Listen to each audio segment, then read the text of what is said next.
What was the last thing that you asked AI to help you learn and understand?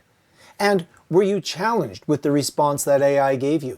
Did it ask you to think about the subject in new ways? Did it test your existing knowledge and find gaps in that knowledge?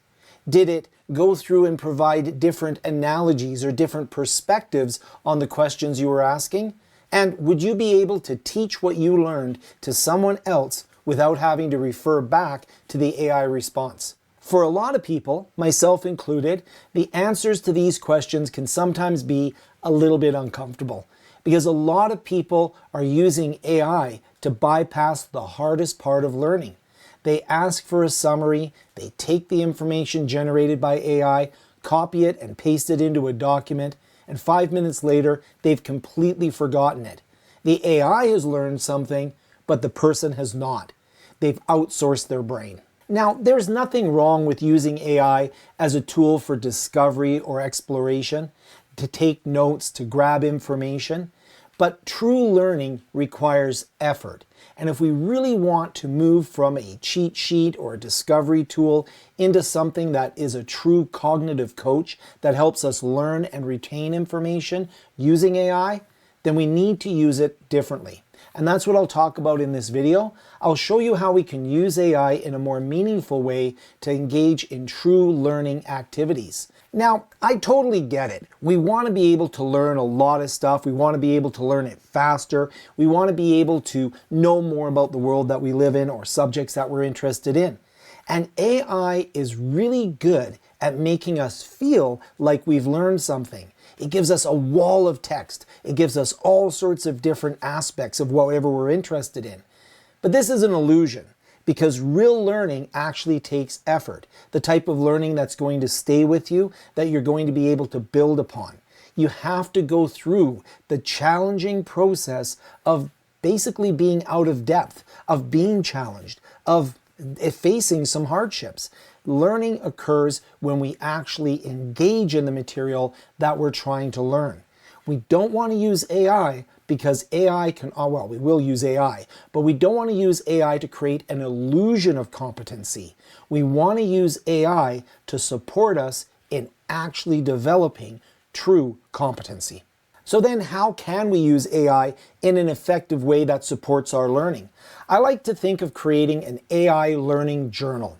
And like a learning journal, I want it to be reflective of what I'm doing, and I want to use research-backed methodologies that actually help me retain and understand knowledge. Now, of course, when I'm using AI, I'll generate a lot of content and I'll interact with it. We'll see that in just a moment.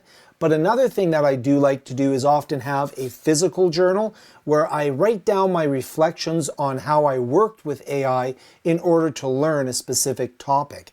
It's the combination of the electronic and the written notes that will really help me understand whether I have mastered a subject and become knowledgeable about the thing that I wanted to learn. One way to think about this is using AI with a 70-30 split.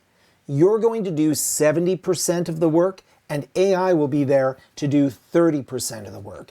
I think a lot of people like AI to do 100% of the work, and that's the problem. What we're going to do is take ownership of the process. We're going to use what we know are good research-backed learning techniques, and we're then going to use AI to help us discover and work with the things we want to learn in a more effective way. Let's begin with Pink Floyd. This is the classic album Dark Side of the Moon by Pink Floyd. And we're going to get back to why I'm talking about this in just a moment.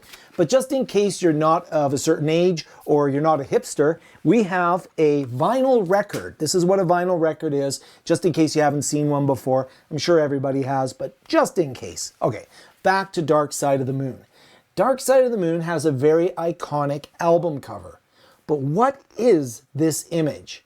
Well, let's take this image, go into AI, learn about this image, and learn about the concept of a prism. So what I've done is I've taken a picture of the album cover, Dark Side of the Moon, and I've asked, what is this an image of?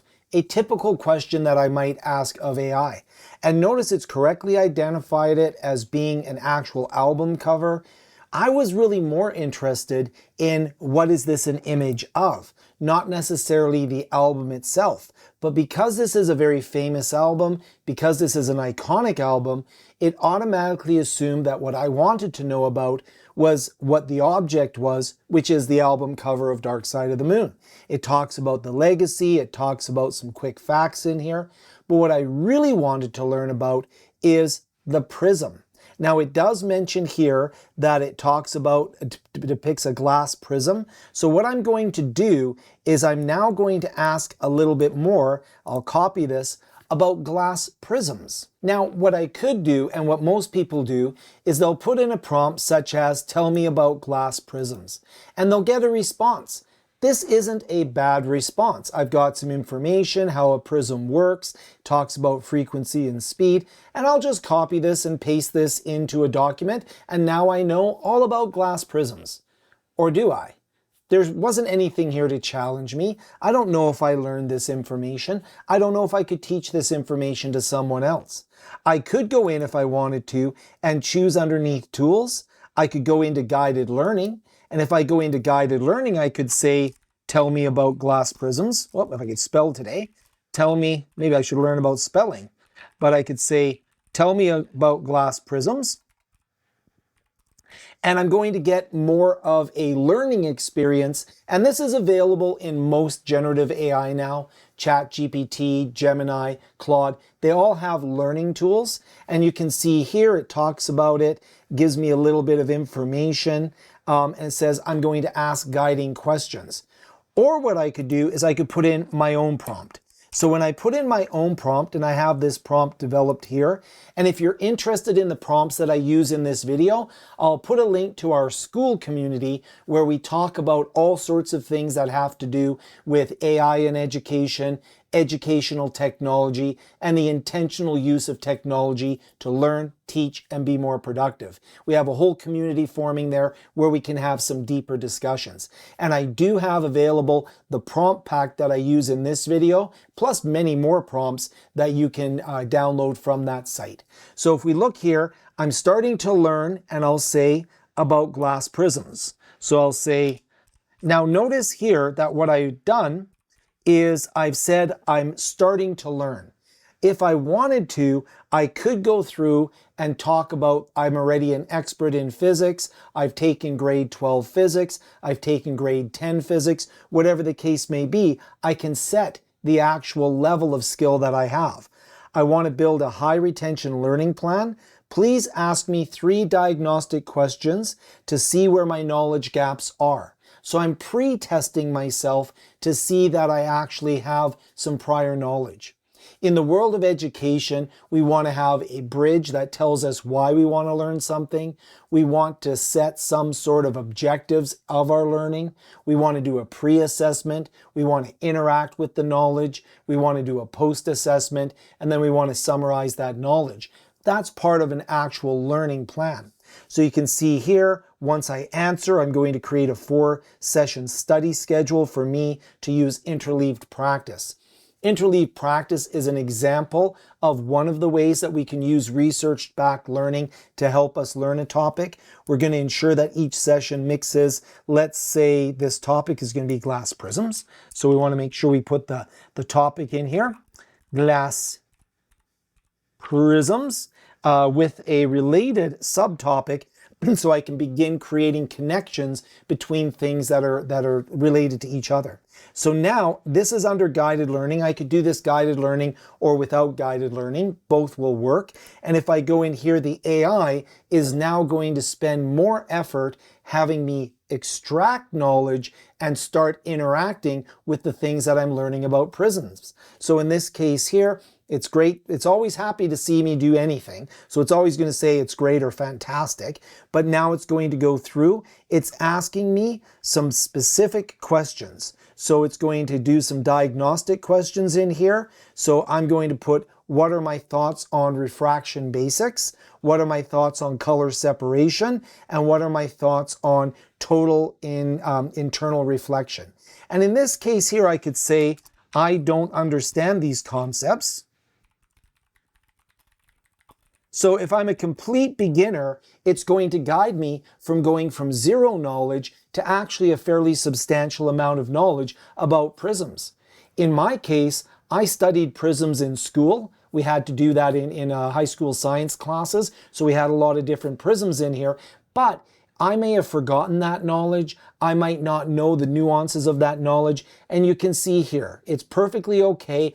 I have a tutor here in the AI that's going to be helpful to me. It's going to be patient with me, but it's not going to do the work for me. It's going to ask me to do things like ask myself questions about what I know, practice drawing analogies, all of this. So here it's using a shopping cart analogy. So imagine, we're not going to learn about prisms in this video. What we're learning about is how I'm using the AI with a much more focused intention.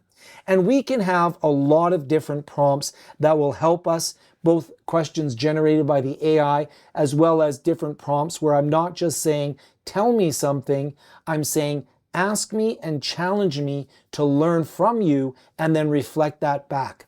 And there are a number of different concepts that we want to look at. There has been a lot of research done into the way humans learn, and AI can be used to help leverage those things. For example, metacognition, thinking about our thinking, thinking about the gaps in our thinking. We can do things like the Socratic method, where we're challenged with questions about the things that we've learned.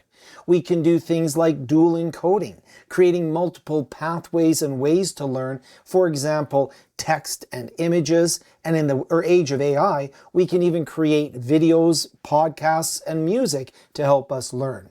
We can do things like retrieval practice, where we go in and we're forced to answer questions and retrieve information without using a tool, where we're asked to provide an answer right from our own heads. And we can do things like spaced repetition. So as we're starting to forget what we're learning, we're reinforcing it. So we have an actual time bound. So as we start forgetting on the forgetting curve, we reinforce it with spaced repetition. AI can really help us with our learning. We still have to do the hard work, the 70%, but that 30% that AI does can really be augmented. It can be sped up. We can do dual encoding, for example, very quickly by asking AI to help us visualize something or create a podcast. There's so many ways that we can combine AI, research-backed learning techniques, and our effort in learning to actually engage in meaningful, long-term, substantial learning. It's pretty exciting times that we live in, and if you're interested in discussing some of these concepts in more depth, I hope you'll come and visit in the Skool Community, check it out, and the prompt pack is available there if you are interested in it, or if you want to have discussions on developing new prompts. We talk about all of that in the community. Thank you so much for watching the video, and we'll see you in the next one.